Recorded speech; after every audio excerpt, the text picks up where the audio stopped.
Hello बच्चों, आज maths में हम पढ़ेंगे रेशियो एंड प्रोपोर्शन। देखते हैं रेशियो क्या होता है। रेशियो जिसे हम हिंदी में बोलते हैं अनुपात। अनुपात का मतलब क्या होता है? आप यहाँ ये पिक्चर देखेंगे जहाँ 3 लड़के हैं और 2 लड़कियाँ हैं। तो अगर आपसे कहा जाए कि इस क्लास में कितने लड़के और कितनी लड़कियाँ हैं, उनका रेशियो बताइए, उनका अनुपात बताइए, इसका मतलब होता है कि हमें उनकी तुलना करनी है। रेशियो या अनुपात का मतलब होता है तुलना करना या कंपैरिजन करना। हम दो वैल्यू को कंपेयर करते हैं। जैसे कि इस पिक्चर में हम क्या कर रहे हैं, comparison of boys with girls. और वो क्या होगा, इट विल बी, अगर हम इसे रेशियो में लिखते हैं तो होगा 3:2 और हम इसे लिख सकते हैं 3/2। अभी हमें फिर क्लियर हुआ है, रेशियो होता है जब हम कोई दो वैल्यू को कंपेयर करते हैं, उनकी तुलना करते हैं। तो अगर हम डेफिनेशन देखें, अनुपात या रेशियो को हम क्या कह सकते हैं?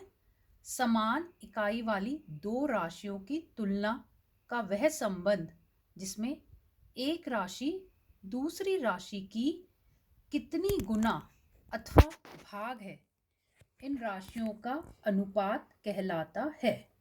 जैसे कि हमारे पास नीचे एक पिक्चर है, यहाँ दो बच्चे हैं, एक का नाम है अमन और दूसरे का नाम है आनंद। अमन के मार्क्स हैं 80, आनंद के मार्क्स हैं 40।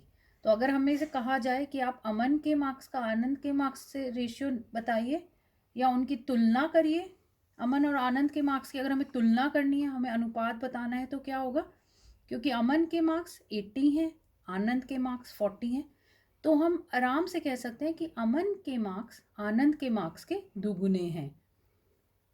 देखिए लिखा भी है, आनंद के मार्क्स के दुगने हैं। और इस अनुपात में हम इसे कैसे लिख सकते हैं?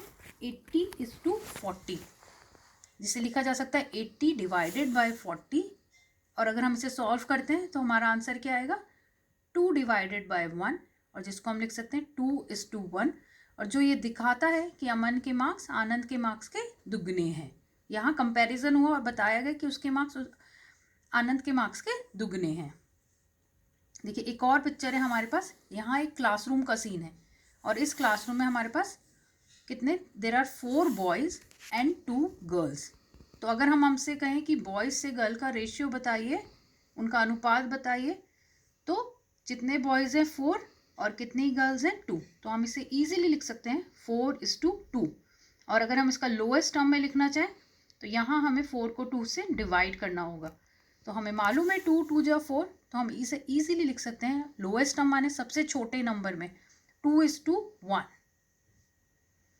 अब हमारे पास अगर हमें कभी भी रेशियो में लिखना है, जब भी कभी हमारे पास आता है कि आपको रेशियो में कोई भी नंबर्स लिखने हैं या कहीं कंपैरिजन करना है, तो रेशियो को लिखने का तरीका क्या होता है? 2:3। देखिए इस पिक्चर में दिखाया गया है, या 2:3 या 2 डिवाइडेड बाय 3।